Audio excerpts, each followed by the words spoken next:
Turning our attention now to President Trump's Asia visit, CBS News senior White House correspondent Weijia Jiang is following it all for us and joins us from South Korea. Weijia, good morning to you. So President Trump says a deal's been struck with South Korea this morning. Tell us about it. Errol, both sides say that the deal is very close. The president said it was pretty much finalized, but as of this hour, nothing has been signed yet. So we are waiting for official word from the White House that the deal has been sealed. But obviously, there was a lot to talk about for these two nations in particular. South Korea wants to lower the U.S. tariff rate, particularly on South Korean automobiles. But the president, as he has asked for in every trade deal, wants a commitment in investments from this country. And so we don't know exactly where that will land.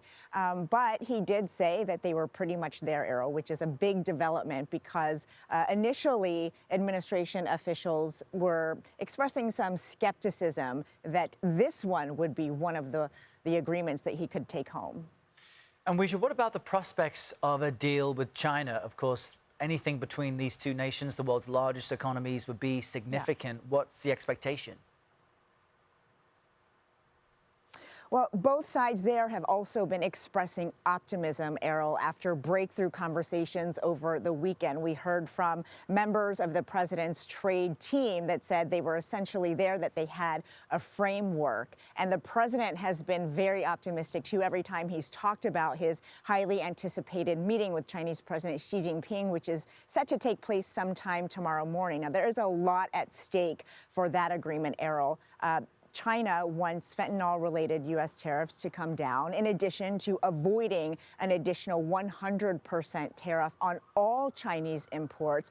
And the U.S. wants Beijing to continue buying soybeans from American farmers, as well as access to its critical rare earth minerals. And so after those two leaders speak, we'll see if they're able to sign a deal before the president gets back on the plane. But even he has acknowledged that even though he has spent an entire week here in Asia, that really is the grand finale and the main event. So obviously we'll be keeping close tabs on that discussion tomorrow. Yeah, and Weijia, en route to South Korea, President Trump appeared to concede to reporters that he cannot run for a third term. Previously, he kind of refused to rule this out. What more can you tell us about his remarks? Right. Yeah, Errol, this is something that President Trump has flirted with even before he won a second term to the White House.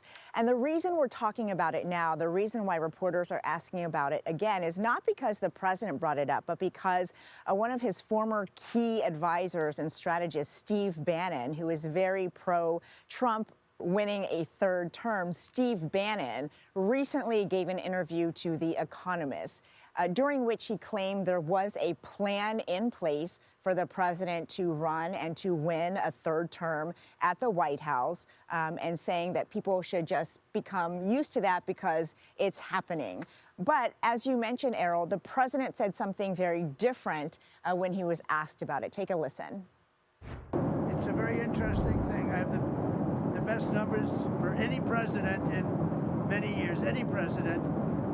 And I would say that if you read it, it's pretty clear. I'm not allowed to run. It's too bad. I mean, it's too bad. But we have a lot of great people. Weijia, with all the latest for us from South Korea. Weijia, thank you.